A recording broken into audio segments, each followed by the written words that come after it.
أعوذ بالله من الشيطان الرجيم بسم الله الرحمن الرحيم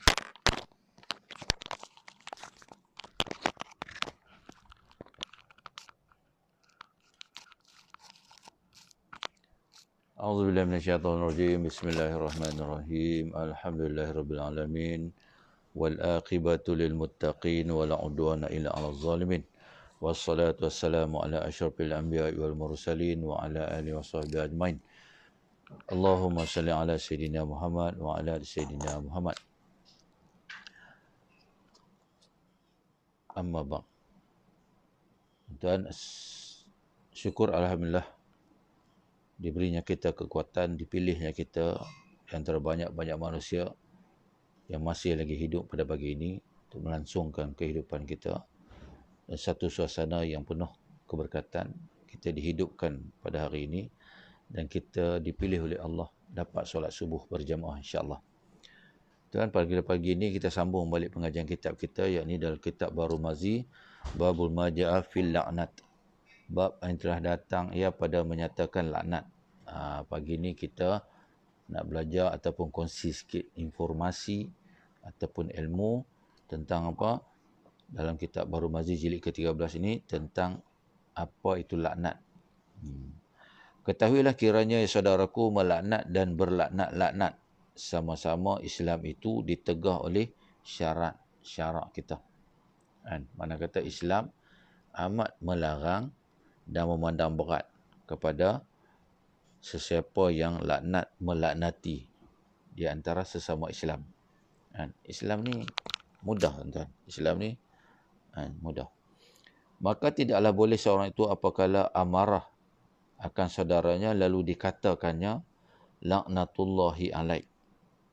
Itu arti katanya kutuk Allah atasmu. Kita jangan sikit-sikit marah kat sahabat kita ke, saudara mara kita ke, anak-anak kita ke. Salah sikit, kita pun terus kata apa? Laknatullahi alaik. Kutuk Allah ke atas kamu. Tu tak boleh. Kita tak boleh nak melaknat sesama manusia. Tu apatah lagi sesama Islam. Dan tiada boleh juga dikatakan kepadanya ghadiballahu alaik, murka Tuhan kiranya atasmu. Atau dikatanya kepadanya ahraqallahu binnar, dibakar kiranya oleh Allah akan dikau dengan api neraka itu. Maka semua misal yang tersebut tiada harus dilaknat kepada orang lain. Tu tak boleh kita nak kata tiga perkara tadi kepada orang yang kita suka-suka sedap-sedap mulut aja. Bermula dalil yang menunjukkan atas yang demikian itu ialah sebagai hadis yang dikeluarkan oleh Abu Isa At-Tirmizi dengan katanya an Samurah bin Jundub radhiyallahu anhu qala Rasulullah SAW la tala'anu bil'anatillah wala bighadibil wala binnar. Diriwayatkan daripada seorang sahabat bagi Nabi SAW namanya Sumarah bin Jundub radhiyallahu anhu. Katanya telah bersabda Rasulullah SAW, jangan berlaknat-laknat sekalian kamu dengan laknat Allah, dan jangan terkutuk-kutuk sekalian kamu dengan kata dimurka oleh Allah, dan jangan sumpah menyumpah sekalian kamu dengan kata kiranya dijadikan Allah akan dia dalam neraka. Kita tak boleh nak kata orang hang ni masuk neraka lah besok. Ataupun jangan kutuk, jangan laknat. Kerana apa? Allah murka ke atas kita tu. Bukan senang-senang. Yang menentukan masuk neraka, masuk syurga tu Allah Ta'ala je, bukan manusia. Kata Abu Isa At-Tirmizi, pada bab ini ada riwayat daripada Ibnu Abbas, Abi Hurairah, Ibnu Umar, Imran bin Husain radhiyallahu anhum ajma'in. Dan katanya lagi bermula ini hadis hasan lagi sahih. Tu.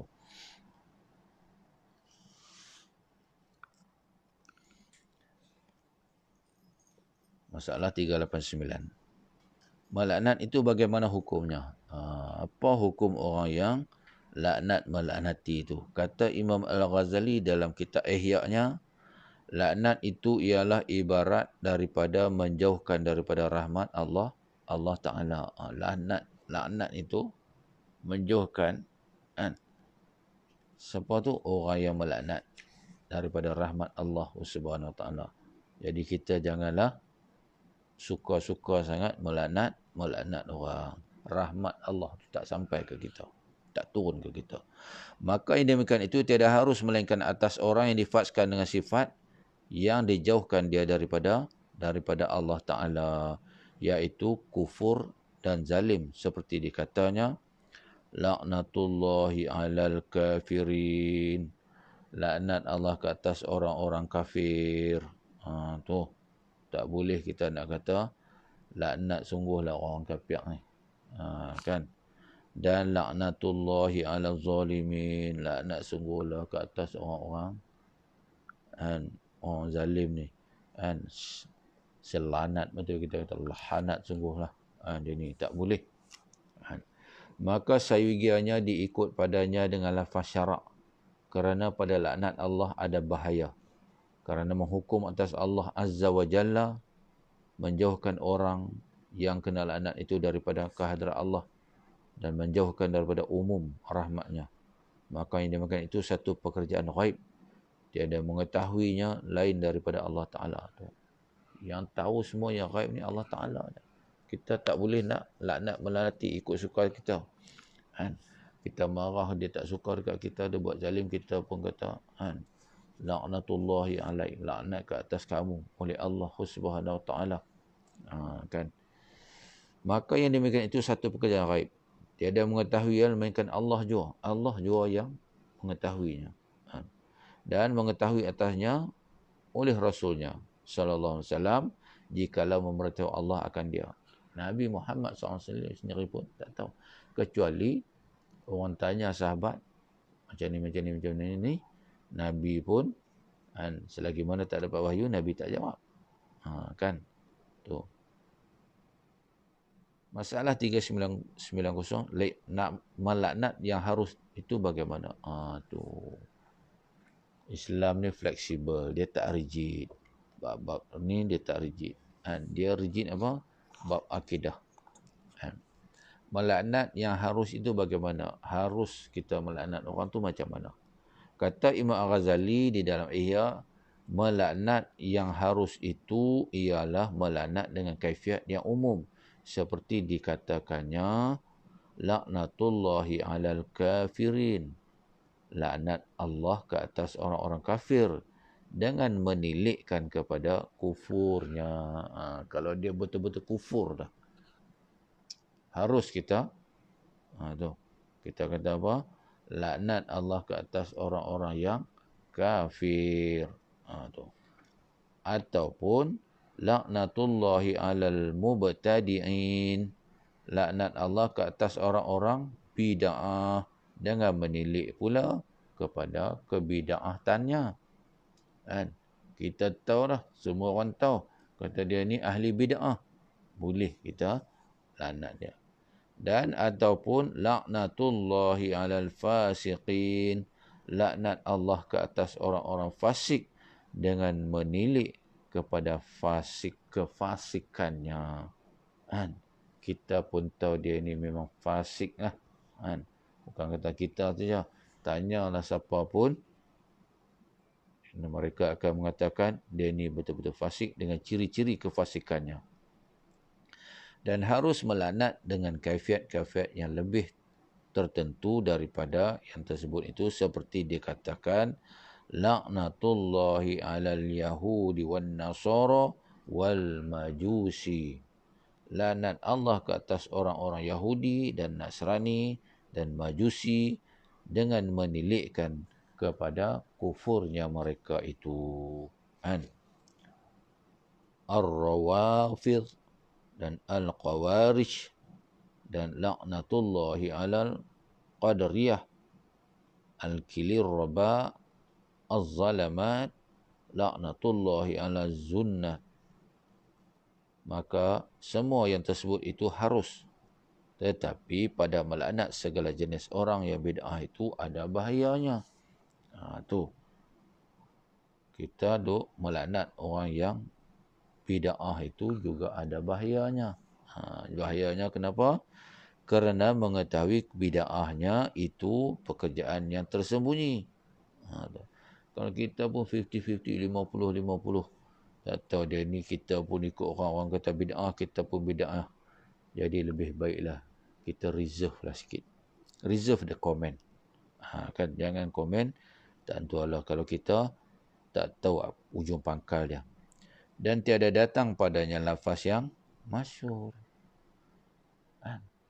Kita pun tak tahu, kita dengar orang kata aja. Kecuali lah yang kita pasti. Maka sayugianya ditegah daripadanya akan orang-orang awam. Tu.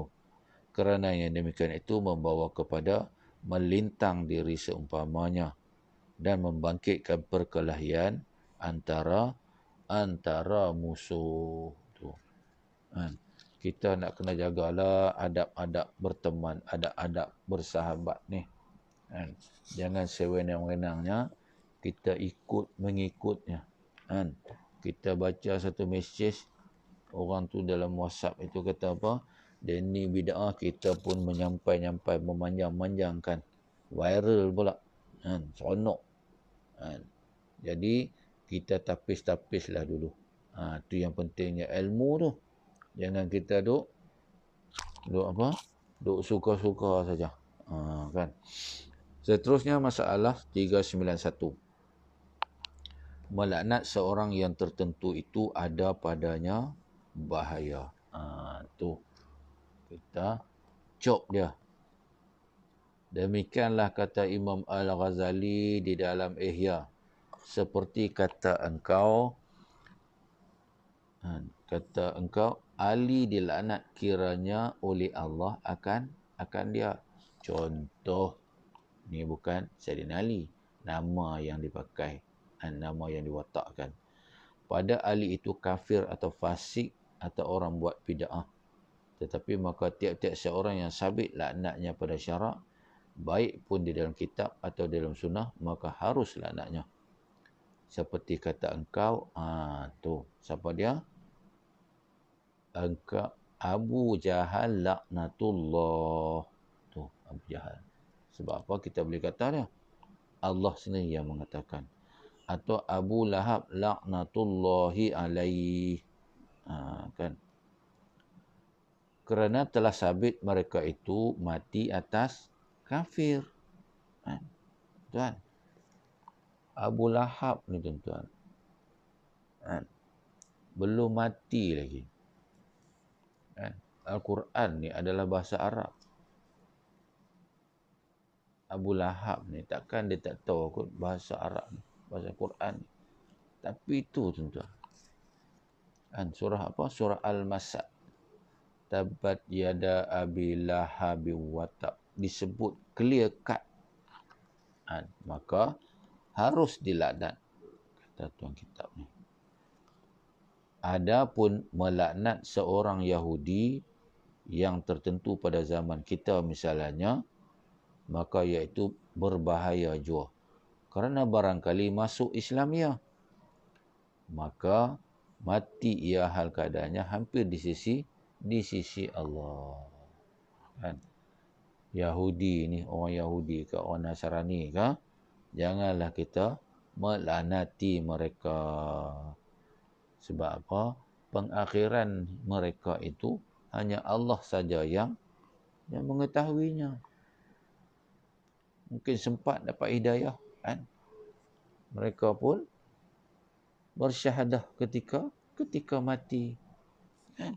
Tu. Ketika nak mati. Masalah mukmin. Masalah 392. Mukmin kamil itu tiada ia pelaknat dan pencela dan pelucah. Tu. Nak menilai seorang mukmin kamil itu, dia mestilah tiada ia menjadi pelaknat, pencela dan pelucah. Demikianlah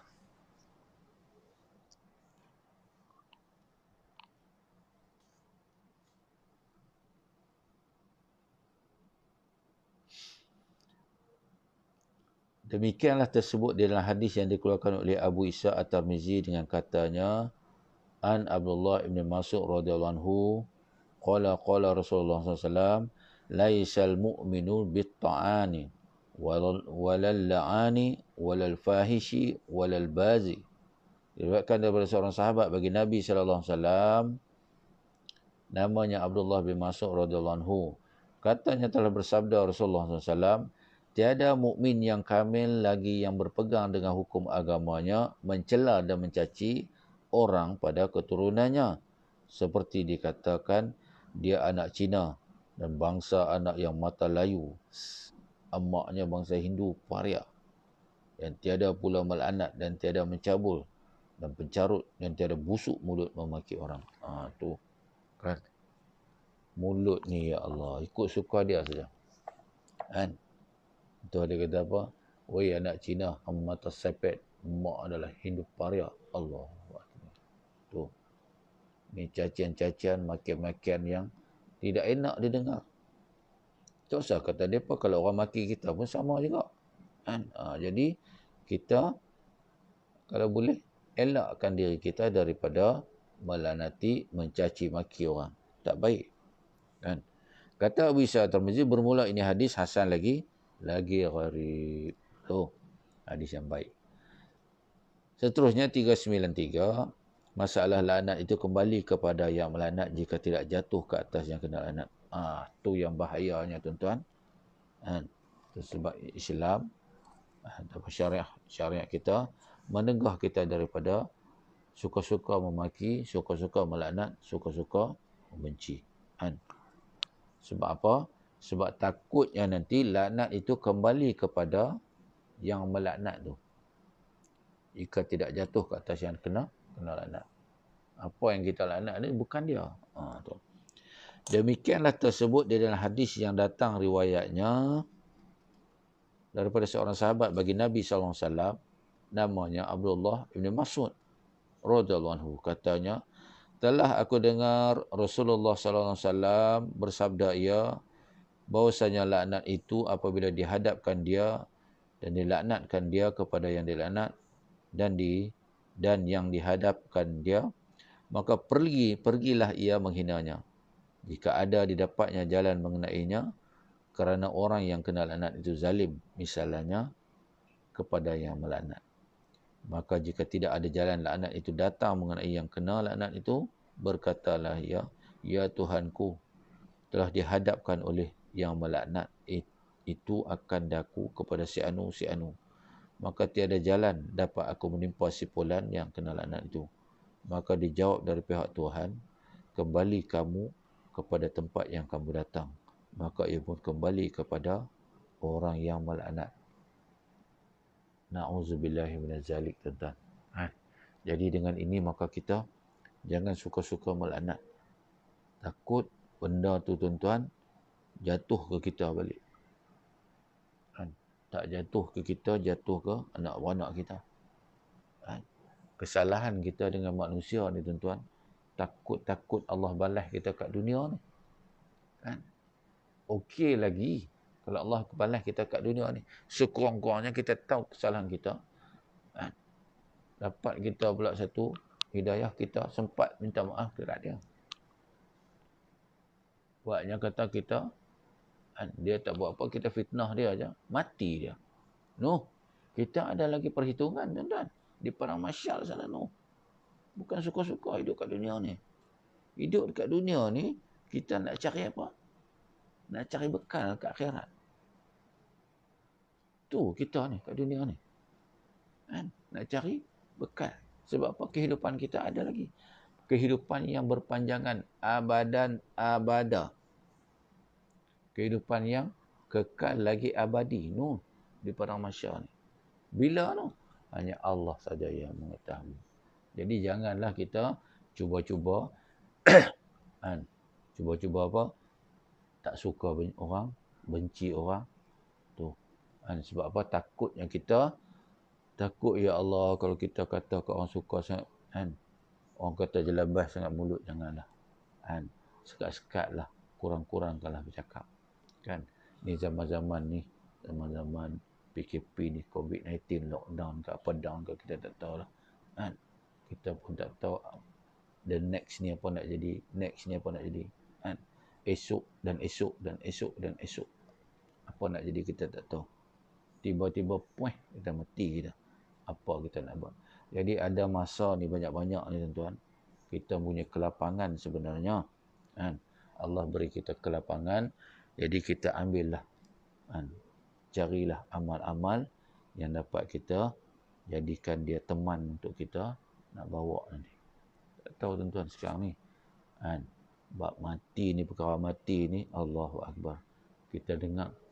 Kita baru saja sembang dengan sahabat kita minggu lepas. Minggu ni dengar-dengar dia sakit. Kan? Sakit, masuk ICU. Susah bernafas. Bantuan oksigen lah, macam-macam. Tu. Kan? Sebab apa? Siapa yang masuk ICU tentang kena COVID-19, masuk saja kritikal. Sebelum nak dibius itu, maka doktor pun nasihatlah suruh kita bersyahadah. Itulah.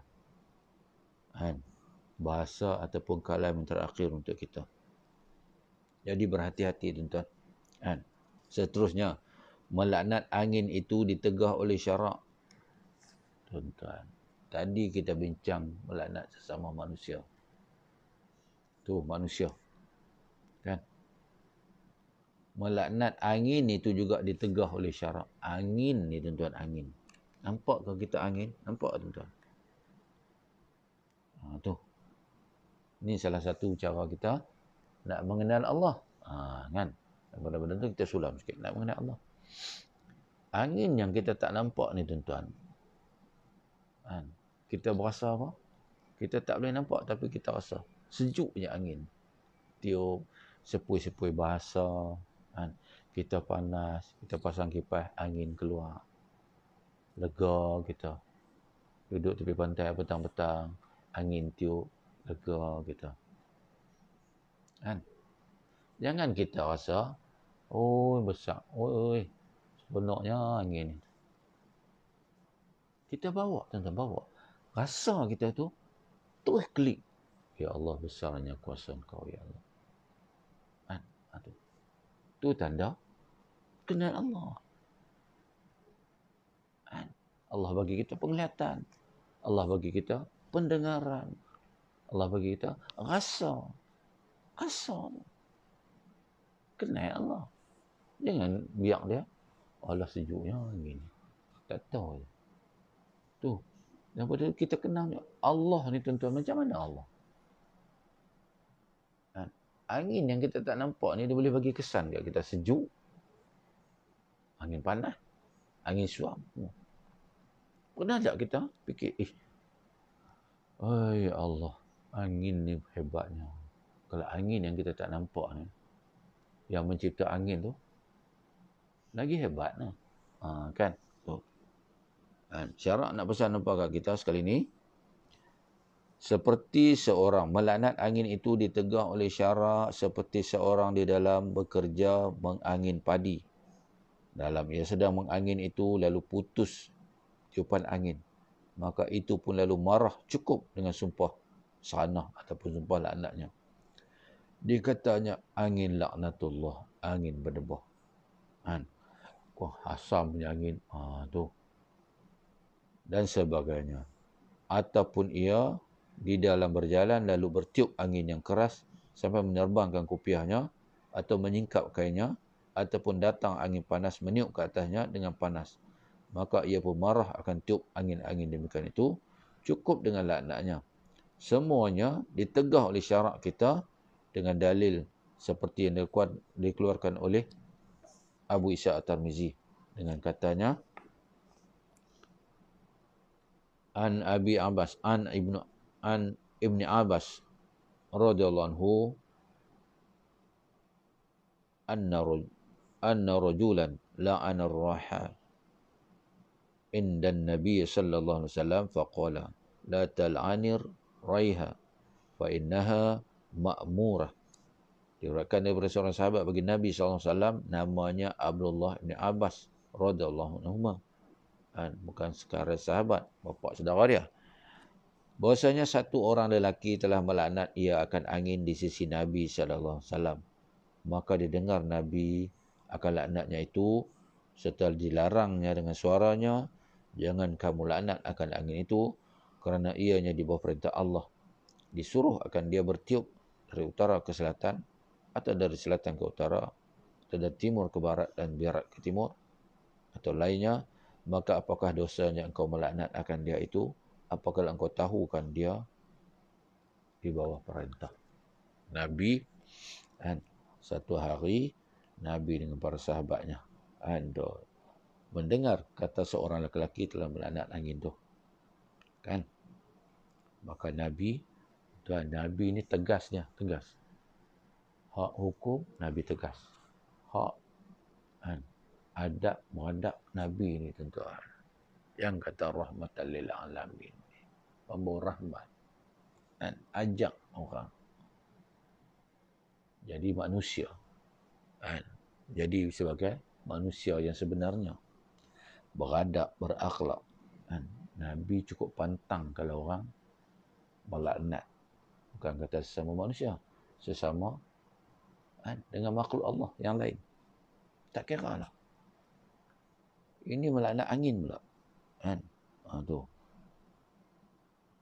Maka kata Nabi, apakah dosanya engkau melaknat akan dia itu? Apakah engkau tahu kan dia berperintah? Wa innahu man la'ana syai'a laisa lahu bi ahlil raja'atil la'natu alai.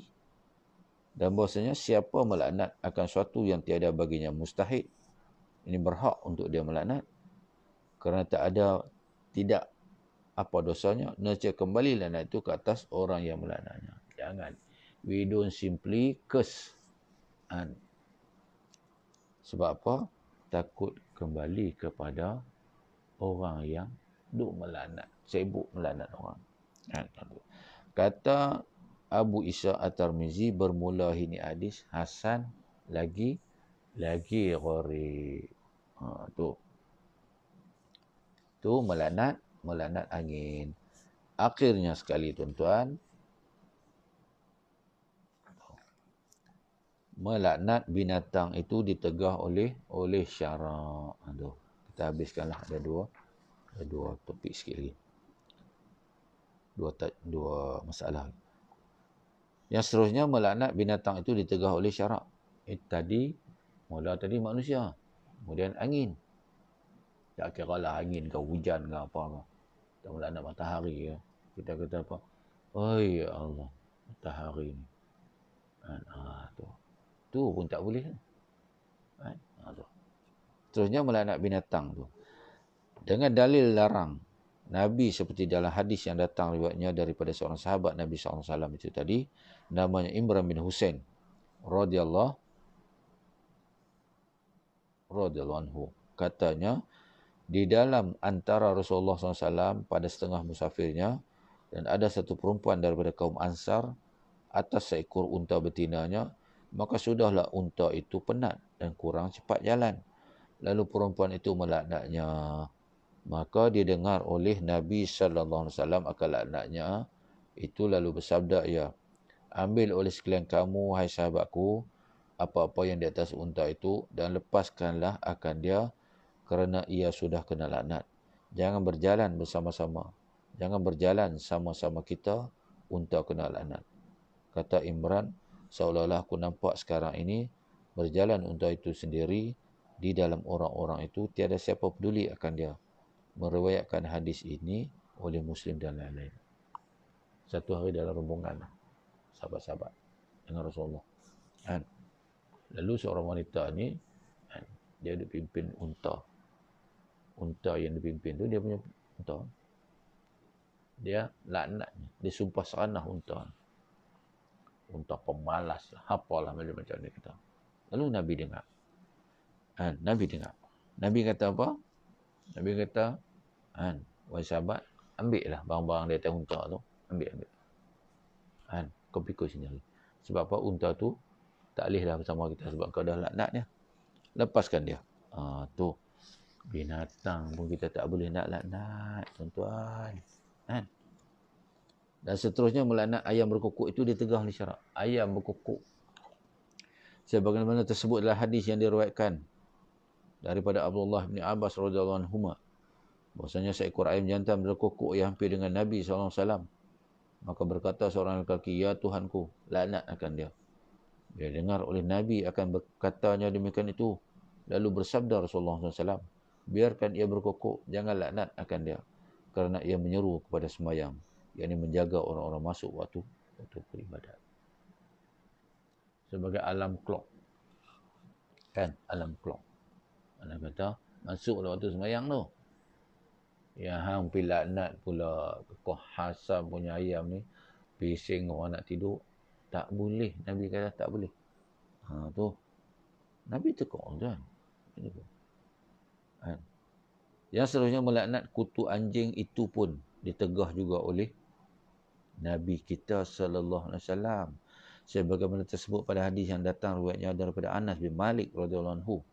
Katanya, adalah kami di sisi Nabi sallallahu alaihi wasallam, maka diketip oleh seekor kutu anjing akan satu lelaki, itu pun lalu melaknatnya.